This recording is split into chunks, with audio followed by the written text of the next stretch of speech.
I'm trying to be somewhat responsible and introduce the guest, so why not start with the man, the myth himself, Gab Lavoie. He'll say it even better than I just did. He's a multi-instrumentalist. He's bounced around Toronto and North Bay quite a bit. You'll hear about that. Played with a bunch of people, including me. I can attest to his drum skills and piano skills.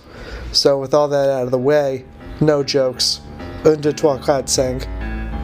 This is Your Worst Song, and I'm Alex Southey.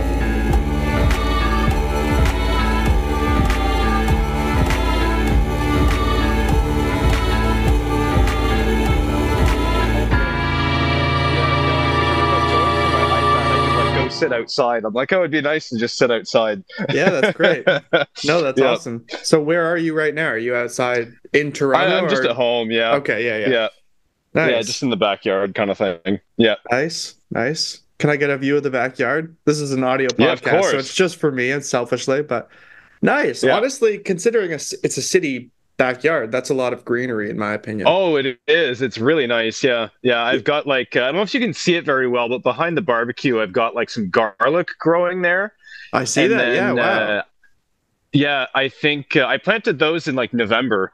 And then I think we didn't really do an effort to plant them, but I think we've actually got a little bit of spices and herbs that are growing from some plants that we had last year, which is kind of nice. Oh, so you mean you didn't this season actively choose to plant these things, but just the nature, literally, I of think them so. being... Okay, I think so. Yeah, there might have been leftover seeds or something.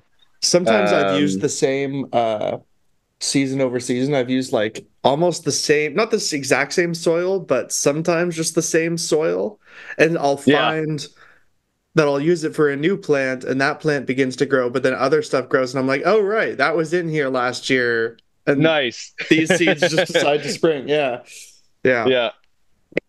Wow. Well, thank you very much for coming on the podcast. I appreciate it. Yeah, my pleasure. Thanks for having me, Alex. For sure. Yeah. I thought it would be interesting. Just we know each other anyway, but I thought it would be interesting because you're part of a lot of different projects. So I was curious what you were going to choose. That's obviously for a later part of the podcast, but maybe it's a good way to introduce what you do, or what you would describe what you do. Like, you're a band member, but also you're a producer now. You create these music packs, or go ahead. Yeah, man. How to introduce myself? I guess I do a lot of different things. I guess I would probably call myself a musician first. That's how I got started doing stuff in music, is by playing piano and playing drums.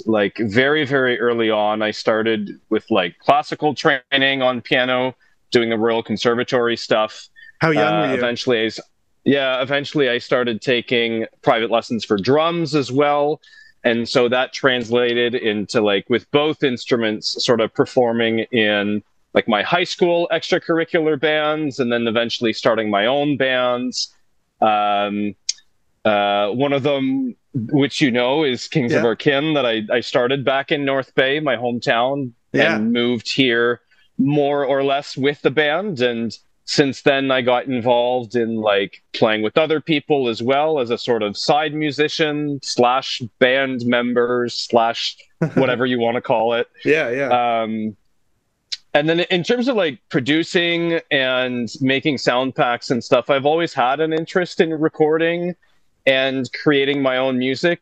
Even in I would say my mid to late teens, I'd started recording my own sort of instrumental I'm trying to figure out the genre.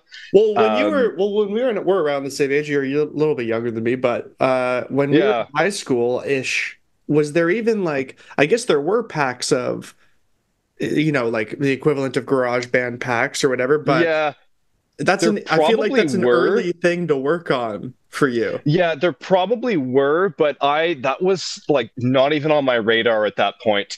I don't think so. I don't think of myself as a very early adopter with new technologies and new new digital phenomenons, Sure. social media apps. Like Yeah. I think I was in like grade 10 or grade 11 before I had Facebook. Oh, Um, wow. Damn. yeah. You held out. That's good. Yeah, well, I think it was partly my mom didn't want me to have it. That's a good mom. She was on the Yeah. ball. Yeah. Wow. But so yeah, things like sample packs or like preset packs weren't really on my radar when I was a teenager. But So then I was what still causes you to make them then? well, eventually they did get on my radar. Oh, I think okay. more so like during the pandemic, I had a pretty big beat making phase. I Yeah. was really into making like the lo-fi beats to chill and relax to. I think That was everyone cool. kind of flirted with at Yeah. least listening to those on YouTube. Definitely. Um, The girl with the and cat and the open window or whatever, and she's working on homework. the anime girl. Of course. Yeah. Yeah. So I kind of had a phase with that, and like in all transparency, I was actually trying to sell some of them through like BeatStars and that sort of thing. I remember. I don't really do that anymore, but that was the goal at the time. And I think it was through getting into beat making specifically that I became aware of like sample packs or loop packs or these sorts of things. And that's how I got interested in making my own, is because I saw people who were doing that. A couple producers that come to mind specifically that I really like their drum packs are The Count. He's actually based in Toronto, which is kind of cool. I don't know him personally, but he's a really, really cool producer, beat maker, sound designer. And another guy named Kalen Ellis. And they were getting a lot of traction with like these beat videos. And part of like my interest in making sound packs and that sort of thing was from seeing them do the beat video thing. And I was like, oh, maybe I could do something similar. Yeah. So what was it about beat specifically that attracts you to them? I guess I know it's sort of because it's a mixture of production and writing, which makes sense. But I don't necessarily think about at least the artists that you've played with many of them aren't like beat style. Oh, definitely. Right? So where does that interest come from? Yeah, I honestly, I think it was mostly seeing those guys' beat videos. Okay, yeah, it was that, and I was like, oh, this is kind of cool. Like maybe I could try this. Because even in high school, most of the projects that I would have participated in would have been more under like the pop rock umbrella of genres, if I can call it that. Yeah. Well, speaking of that, you said that you moved down from North Bay more or less with the band. I didn't know. Yeah. Maybe it's a good time to add context. So do you just mean you were friends already with the other band members and they were planning on moving for other reasons to Toronto, and the band wasn't the main reason, or it was? It's a mix of everything, I would say. For me, it was a pretty big reason. Like I've always wanted to kind of pursue music pretty hard, and Kings of Our Kin was pretty much my big thing going at the time, like around the time that I finished university. So to give a little bit, I guess, of background, and I'll try not to go too at length, but I mean, we'll see. I actually met Jess first from Kings of Our Kin. Yes, because we're both from North Bay.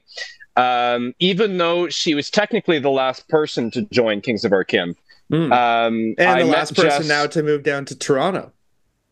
Yeah, well, so she has actually been back and forth. Okay. Yeah, she's actually been back and forth between North Bay and Toronto, and between the whole band. So I believe she went to college at Sheridan in Oakville. Okay. Yeah. So sometime after she was done college there, she was technically the first of us to move to Toronto. So she had lived there for a bit.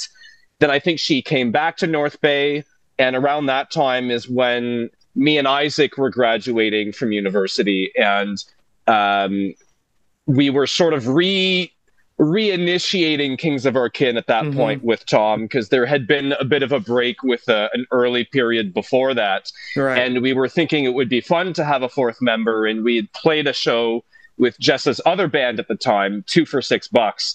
And that's a good band name, I gotta say. Yeah, it's good, right? Yeah. So we shared a show with them, and it was supposed to be like a farewell show for 2 for $6 because they were calling it quits or something. Okay.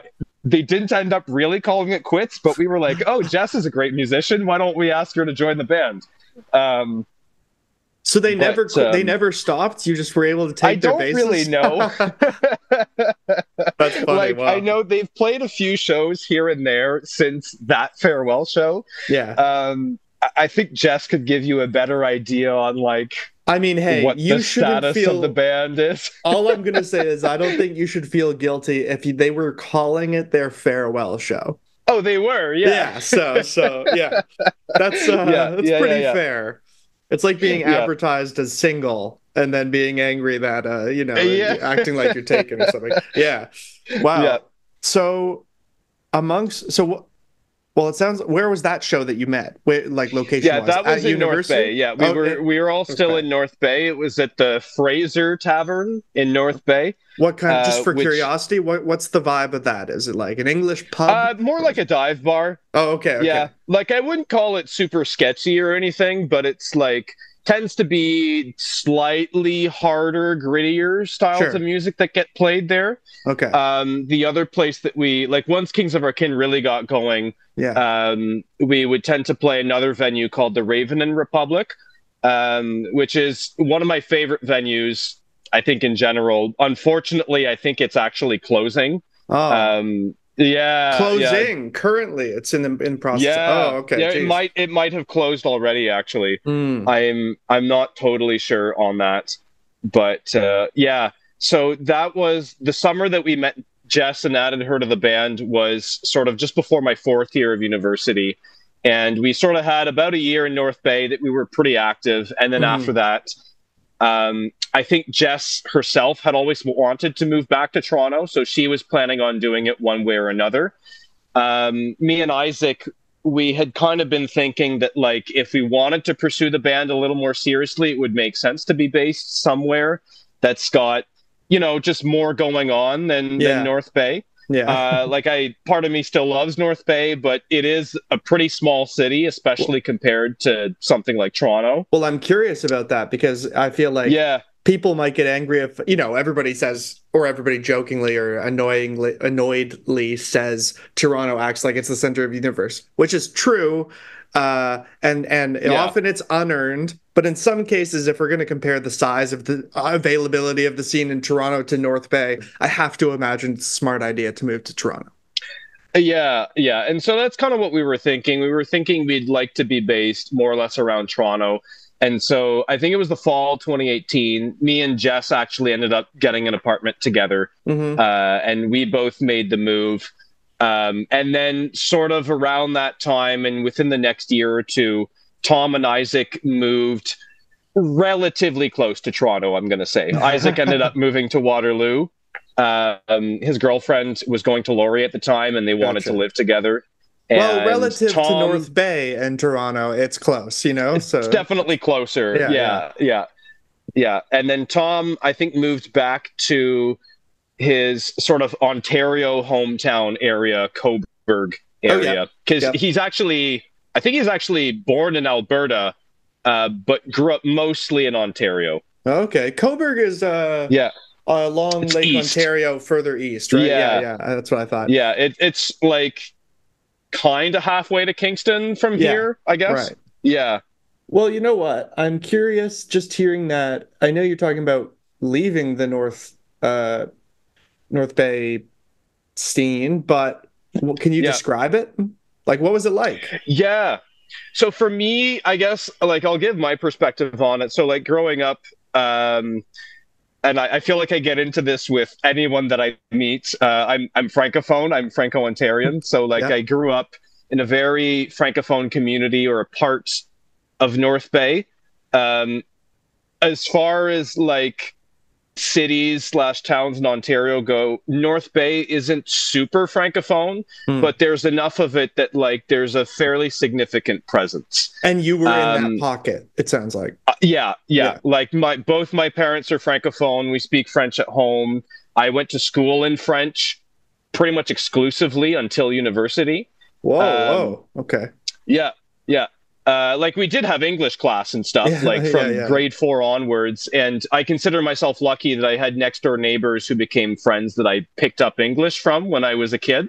Wow, that's great. But yeah, no, like I spoke French at home. I still do when I visit. So like a lot of my early musical experiences were through like my piano lessons, my drum lessons, but even most of my early music instructors were francophone as well. So like a lot of my experience was, I guess, like learning classical songs on the piano, or it was doing the sort of like francophone community related things, francophone community related music things. So what we have in North Bay, there's a cultural center called le Centre des Compagnons, which how would I translate that? It's like the Companions Center, I guess. Okay. I feel like it doesn't quite do it justice in English, but whatever. No, you nailed that French pronunciation. That's just juicy. That's great. Yeah. And they sort of just run a bunch of cultural things in North Bay area. And so sometimes there would be like these talent shows, and kids would go and perform their little things. So I might do like some instrumental things on piano there once in a while. Or one of my very first bands outside of high school actually was like a Franco sort of cover band. We had 2 singers, a keyboardist, and then me on drums. Wow. That was the band. So we would sometimes play there. Or my dad was pretty involved sometimes in like helping with sound. My dad is also a hobby musician. He collects a lot of gear, and with that gear, he got like he's had a few different PA systems over the years. So sometimes the community center would like ask him to volunteer and help out with running sound. Yeah, so sometimes I would go help him. What you're saying is you're a North Bay Nepo baby of the Francophone scene. I guess so, yeah. To a degree.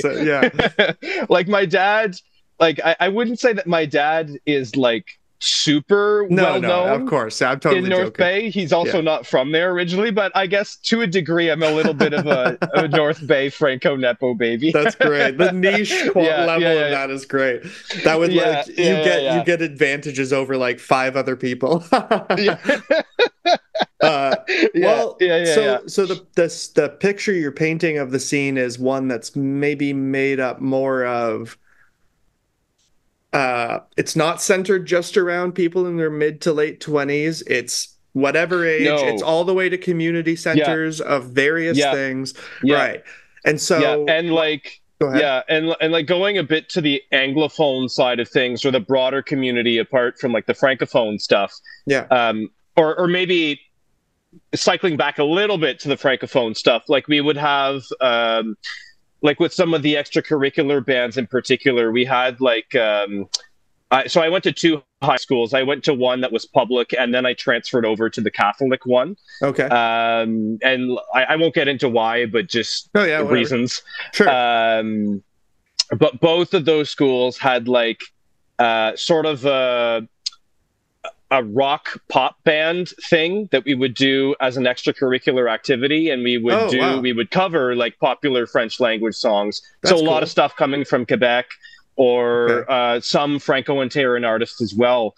And we would perform for our school, but we would also do like a public performance for like the parents, family members, friends. Yeah, so that was one thing as well. Doing the classical stuff on piano, I would also do a lot of recitals through what is it called? I think it was the Ontario Registered Music Teachers Association. They would put on these recitals, for their students, and I would participate in those. Or I did like a handful of Kiwanis Festival competitions on piano as well. So a little bit of community engagement that way. Cool. But then you would also get, like, once I started having my other bands outside of high school, like, people would just organize stuff. So, like, I had one band before Kings of Our Kin called Speaker, in which I played drums, and like our guitarist, he went to one of the English high schools, and I remember he just organized a show at his high school in the evening as like I think it was a fundraiser for like the soup kitchen in town. Whoa. Yeah, and I remember Jess's band played there too when we were all teenagers, and like another guy who was sort of a part of the local scene would play as well. And like another thing I think is important to mention about North Bay in particular is, although I wasn't really involved in it a lot, there's a very healthy metal scene in North Bay. Really? Yeah. I know that I think they would have a lot of shows at the Granite Club, like where you would go curling. Okay. And I know that, like, this is the most Canadian episode already, and I've only spoken to Canadians, but yeah. I don't know if I was living in North Bay at the time or if I'd moved here at that point, but I remember, like, some of the promoters in town, they were able to get this pretty big metal band to come and do a stop in North Bay because it was just on their travel route between, like, Winnipeg and Toronto, basically. Wow. I think it was called like the Black Dahlia something or other. Oh. And like, yeah, the band, you mean? Yeah, that's what the band is called. I know what you're I think I know that band, or at least I and like I remember looking them up when I saw that they were playing in North Bay, and they had like 1 million likes on Facebook. So wow. I'm like, how the I don't know if we're allowed to swear. We are. How the fuck are they playing in North Bay? I know. And like, I guess, you know, the promoters were able to make it happen. I think they played what was usually like a dance club in North Bay, and they just converted it. Yeah, they just converted it, I guess, for this one-off show. And like, yeah, so like I must have not been living there, or I don't know, I wasn't in the know enough. Like, I didn't go. But is it a small enough scene that, even though I'm not even talking about the metal scene, I'm talking about the entire North Bay music scene, is it a small enough scene that you would have been like, fuck it, I'll check it out. I don't even know this band, but I'll check it out. I maybe I wasn't living there, or I don't know if I was away or something. Right. But yeah, I don't know. For whatever reason I didn't go, but like I did think it was important to just mention that like North Bay does have a very healthy metal scene. That's good to know. And it is a small enough scene that like you kind of get to know almost everyone in it, or like if you don't know them personally, you probably know of them. Kind of thing. Sure, wow. And there's all sorts of good that comes from that, sometimes less good, but overall, it growing up, it felt like a good thing, I would say. Good. If you're an adult now and you can look back on parts of your childhood and still say it was a good thing, then that's probably solid. Yeah. Well, speaking of good things, let's talk about a bad thing. What do you think is your worst live experience? Well, I've been getting people to choose whether they want to start with best or worst. Almost everybody has begun with worst. So let's go with that. Yeah. Okay. So I gave some thought to this because I've gotten to play a lot of shows with a lot of different people. And you smartly, if I can jump in, you smartly mentioned that you do share a band with Jess, and at the point this episode, your episode will be out, Jess's will already be out because hers is the 3rd episode. She will have told the story. So you made a good point that you shouldn't choose the same story. Yeah, and I'm glad that Jess got to tell that one, because that was one that I was considering. Everything she said in her episode is true. I got to listen to it ahead of time thanks to you, Alex.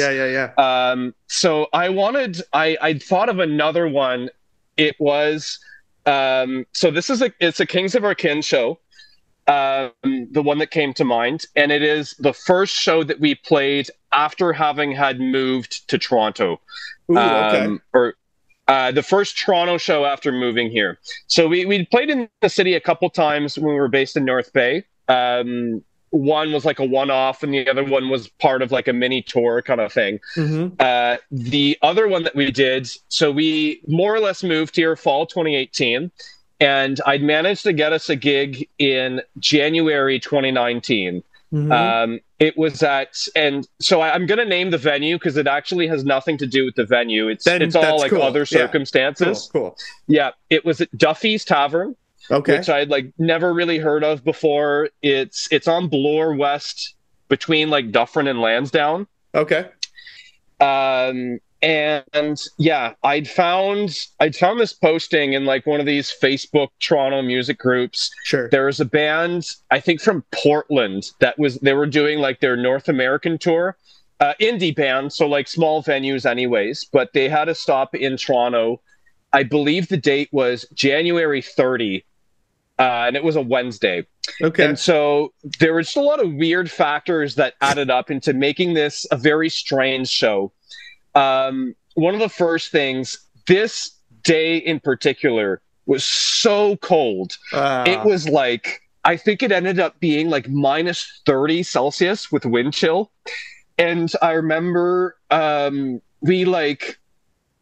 think Isaac, he drove in from Waterloo and he picked us up with my drum set too from like the condo building that me and Jess were living in. So like props to Isaac for like, toughing that. And we had to park in like a parking lot that was across the side street off Bloor from Duffy's Tavern. And like we hauled our gear in. It was so cold. And so like barely anyone came out. To make things worse, the headlining band, the band from Portland, they actually like, I think they were coming in from Detroit or something the day before. Yeah. And they got rear-ended by like a semi-trailer or something. Ooh, wow. Yeah. And so they actually couldn't make it to the show. Like, I assume everybody's okay. This isn't a super dark story, right? They're fine? No, yeah, they're okay. I think they maybe got some minor injuries, like maybe whiplash or something. Yeah. I know that I think there was a little bit of minor damage to some of their gear. But man. It was like, it was rough. So like they didn't make that show. So we didn't have the headliner. And so what was a 4-band bill became a 3-band bill. I think the genre composition was a little off as well. You gotta watch for that sometimes, kids. You gotta watch for that.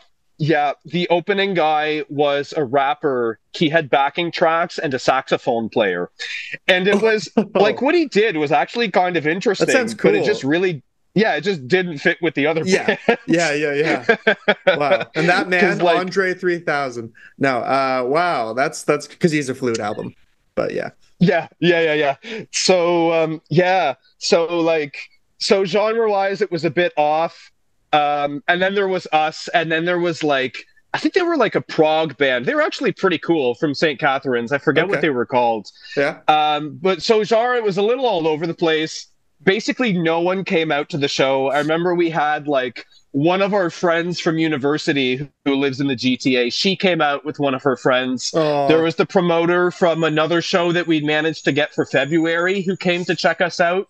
Maybe he brought one of his friends. And there was like, I don't know, maybe a couple other people in there. Like you could count it on 2 hands, right? That is rough.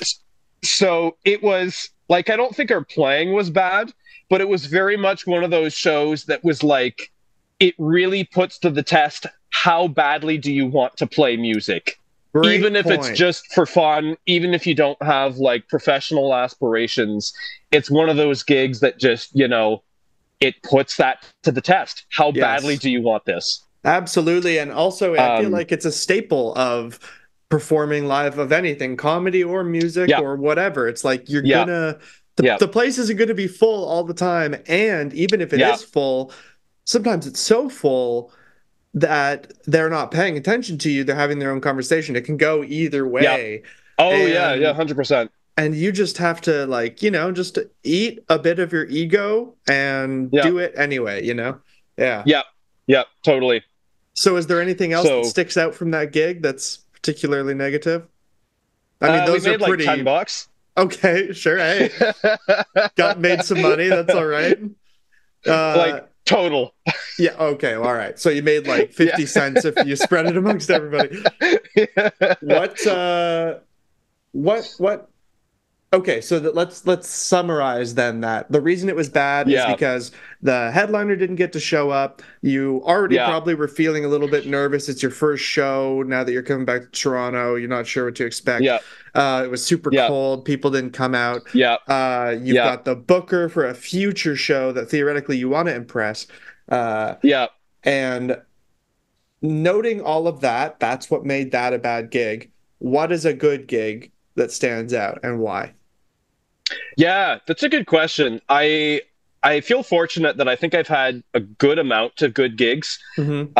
A lot with Kings of Arkin, a lot with other people too. Yeah.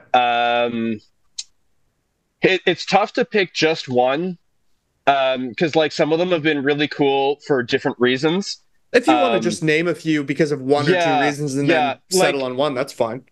I think there's one I might settle on, but like some of the cool ones I've gotten to do in Toronto, like I've gotten to do a couple of these gigs that are it's called Shows on the River. It's put on by a comedian actually, Dan Galea. Okay. So he organizes those, and it's on the Humber River, and we basically get on like this little wooden dinghy raft thing. It's got a motor, so like you load up all your equipment, you motor out to like a curve in the river, and then all these people come and watch you on kayaks. So it's super, super cool. It's a very different experience. Yeah, you've shown me videos of it. It looks really, really interesting. Yeah. Yeah, and it's like it's a completely different vibe to playing like in a venue. The sound is totally different as well, and so it's really, really fun. I've gotten to do that with a couple artists now, which has been really, really cool.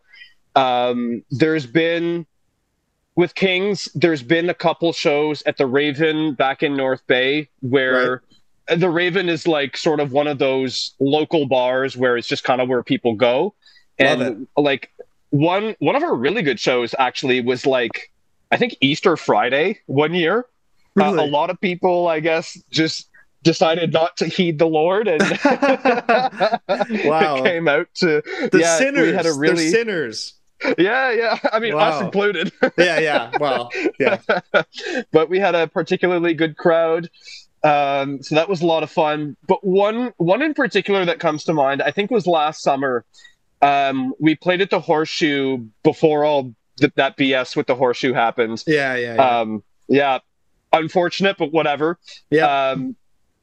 I think it was in like June or July of last year, so just about a year ago. We were put on a bill through Key Concerts, and I remember the Boneheads were the headliner that night. And so I will say, like, with a few shows recently, I feel like Kings has gotten lucky that we've gotten to play with people who have a fairly big draw. And because, like, I think Kings, we do put on a good live show. Definitely. Our fan base is maybe not as developed as other bands, which, you know, it is what it is. But there was a good crowd that night. I think we were the first opener, either the first or the second opener. And I just remember having like a really good energy overall. It was a short set. It was like 30 or 35 minutes. Okay, yeah. But it was high energy. It was good. And it sounds like the crowd was already there. Like there was a dump of the crowd. Yeah. So that's a really nice thing that maybe people don't actually think about too much is I understand the impulse to go to time when you go to a show to see the band you want to see or the headliner, but it really does mean a lot to the openers. Just the more people there are, the better chance there's going to be some sort of, as cliche as this exchange between the band and the audience. So it really is a factor. Yeah. Okay. Continue. Yeah, for sure. One of the things in particular with this show that stood out for me, and this is getting into the weeds of like drummers. So like with a lot of indie shows, I'm going to explain like maybe for people who are not musicians or who are not familiar with how like, you know, gear situation works.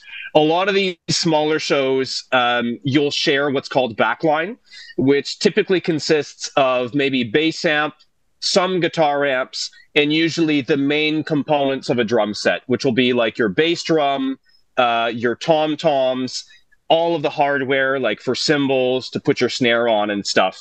And I think we just had like a particularly tight changeover. So I didn't get a whole lot of time to adjust the placement of the different pieces of the kit to my liking. And that's just, that's just a reality of playing shows like this where you're sharing it is what it is. Yeah. Yeah. Yeah. And I remember just with this show, the placement was a little bit weird for me. Despite that, I felt that like sometimes you have these shows where like something is a little off, but it almost makes you work a little bit harder or concentrate a little bit more, and you perform like really well in spite of that thing. Yes. And that's sort of what that show felt like for me. Not to mention, you are the only one aware of that. So everybody watching it or listening just gets a better show, and they're like, fucking Gab's tight as hell tonight. Yeah. Yeah. So that one in particular stood out like for that sort of overcoming ergonomics of weird drum placement show. Ergonomics, just mic drop after that, using that word. Fantastic. No, that makes sense. So basically you're saying it was a great show because of the energy, but also because of sometimes this I forgot about this one. This is a muscle relaxant for that band member who thinks they're carrying the rest of you.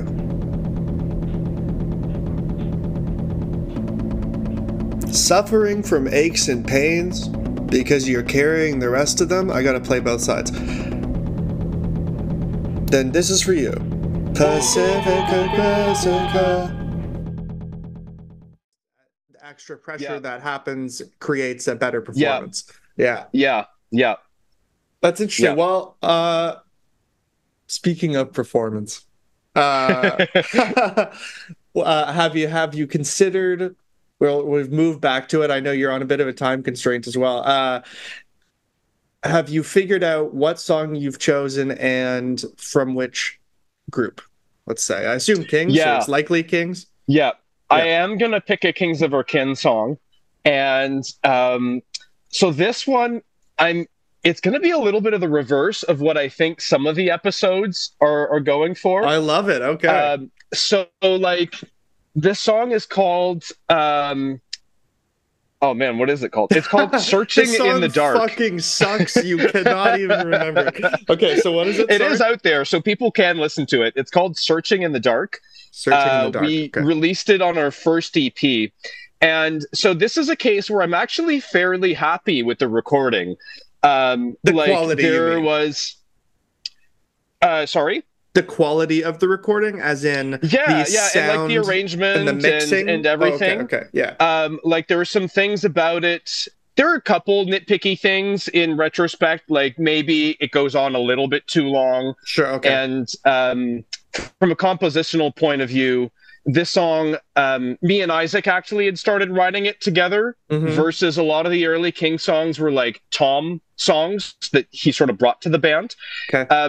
One thing that I did, I stuck a few too many chords in the chorus, but whatever. Wow, okay. Yeah, but so the reason I'm picking this song is not because of the recording. This song, for whatever reason, whenever we play it live as a band, it never really seems to hit properly.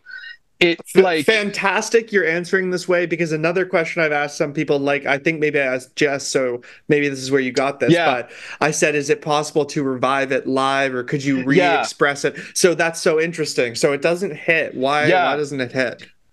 I don't really know. It just kind of like falls flat. It doesn't seem to have enough of an energy or enough of I don't really know. There's just kind of something missing when we play it live. What is your hope for it? Because some people write some songs and they go, this has got a big moment at the end. It's got a big solo. It's going to be one of those songs that closes the set, or it's got a lot of energy, will open the set, or it's a bit of a mid-tempo dance with your partner.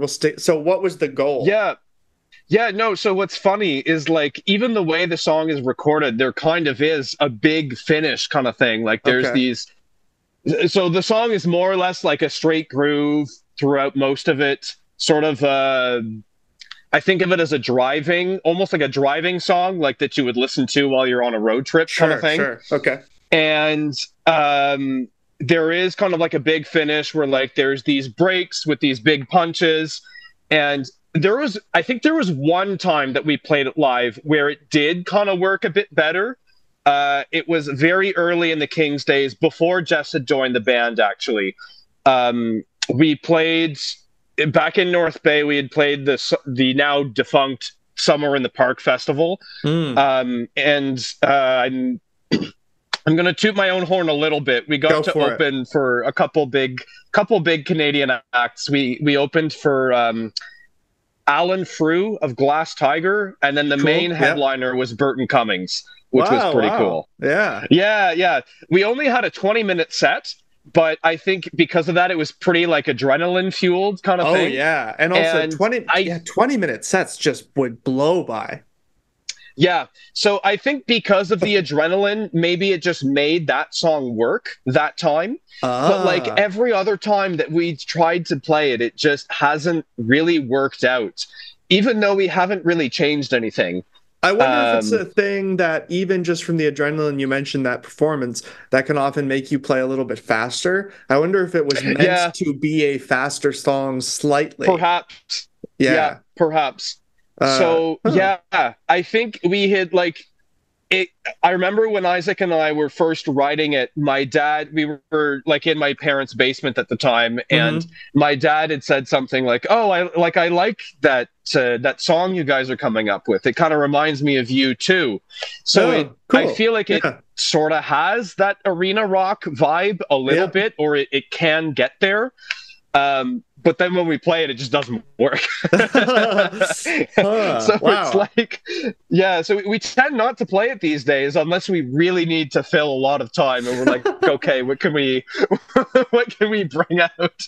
So you think, so it's obviously from that long ago, you're still playing it when you need to fill time. Yeah. Have you tried little things live to reinvigorate it? Not yet. No. That's something I would be interested in doing. Maybe this podcast will make you can send it to the other members and shame them into it. Yeah. And just like, I don't know, rework the live arrangement completely, maybe. Yeah, exactly. Because I don't think it's a bad song in like a compositional sense, or even in a recording. It's just, I don't know, it hasn't really worked live for whatever reason. Well, take heed or relief in the fact that almost every worst song chosen by an artist, everybody who hears them is like, this is good. Like the one that's out right now. People really like the Warburton song, for example, you know? Yeah. Well, do you have more to say about that? I was going to say something. I remembered another thing actually about the show, like the best show that I picked. Yeah. One of the other things that was fun. So I'm going backwards a bit, but we had actually brought on our friend Galen to play keys for that show. Shout out to Galen. Galen is great. Yeah. Shout out to Galen for sure. Another fantastic musician, bassist, and keyboardist. Yep. Because usually Kings of Our Kin is a 4-piece. Like drums, guitar, bass. And so I think that was just another aspect that sort of helped to elevate that show, is that we had that fifth member helping to bring that other element. Just a little more depth to the sound. Yeah, exactly. Yeah. Okay, well, shout out to Galen. Yeah, shout out to Galen for sure. That's awesome. Well, what do you think is King's? We'll stick with King's. What do you think is King's best song? Oh, that's a good question. Yeah, like what's hitting you right now? When I said that, what's an obvious? Yeah, is there anything obvious? That's tough. I think for me, there's two that stick out. One of them is so of the ones that are released, I think I'll limit myself to those ones. Yeah. There's two that come to mind. One is Little Astronauts. Okay. I think that one is sort of one of our more unique songs. That one started with a riff that Isaac came up with. And it's one of these songs that I don't really know what key it's in. if I'm being honest, because I don't know, it does, like, I think when Galen was coming on board for that show, I was like helping to dissect the song and like figure out chords for him and stuff. And we're like looking at this one, and we're just like, what is going on with this song? So I don't understand. You are much more of a theory guy than I am. Although, so for this band, you're drumming. So I guess that makes, I figured that's why you didn't know what the key was, but you're saying you actually sat down and evaluated the music and like, I don't know what this is. So is it just because of how sprawling and atypical some of the chords are that it just stretches it over into this thing you just don't know what it is? I guess so. It's like, I think maybe to get into the technical weeds, like, so Isaac, when he plays, he keeps two guitars in two different tunings. So he's got one in standard and then one in open E. Okay. And a few songs have started with Isaac just kind of messing around on the open E guitar and seeing what happens. And so I think with this song, he sort of found a cool chord shape and he moves it around for the main riff of like the verse and stuff. And so what we end up with is like, I don't know, it's like an A add 9 that briefly goes up to a B add 9 and then goes back down to a G add 9. And then there's a moment where that riff repeats and he's like playing a D5 or something while Jess is playing a G in the bass. So yeah, it's also like a bunch of these interweaving things, and it's like, wow. You know what? That sounds more like a riddle or a code. If somebody out there, exactly, take down those notes and it'll be solved in like 50 years, like the Zodiac cipher. Somebody else will just do it at their morning breakfast. And then on top of that, like the chorus does this whole other thing. It like goes up to C sharp and then like goes down almost chromatically. I feel like chromatically, you could tell me if I'm correct. This is when I use my bare basics of theory almost. I find a real sort of almost cheating way to get into a different key is going chromatically. It's a little bit like, fuck it, I'm covering all of these bases, so it's not actually that weird when I land on where I want to land. So I think that song, like, to me, contains a lot of the elements of what sort of comprises the Kings of Our Kin sound, if I can put it that way. Sure. It's like, it's high energy. You've got like Isaac's interesting chord writing. Jess has some really melodic bass lines going. Definitely. Powerful Tom vocals. Yeah, of course. Great vocalist. And then also a lot of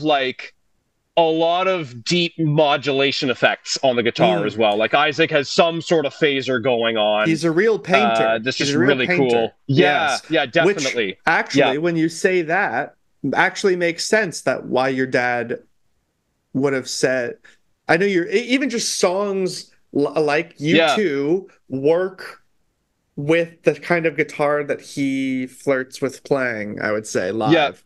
You guys are a good case of all of you are very good at your instruments. Thank you.